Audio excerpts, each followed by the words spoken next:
भैया, बाबा के दर पे मतलब किया जाता है परदेश, और बाबा के दर पे आके कहली है बड़े भाव से, बाबा कहता भदोही में कोनो चमत्कार, तब बड़े भाव से सुनी जन। हाय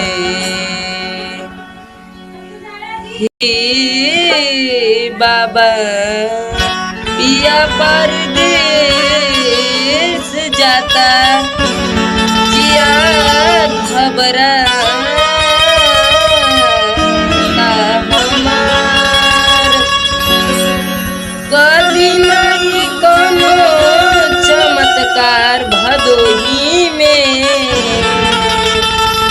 अब पियावा ही रुक जाए कमाए जाके भदोही में।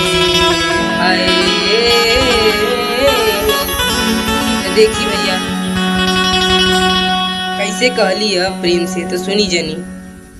हाँ बाबा कदना कौनो चमत्कार है, बाबा कदना तू कौनो चमत्कार भदोही में, पिया पर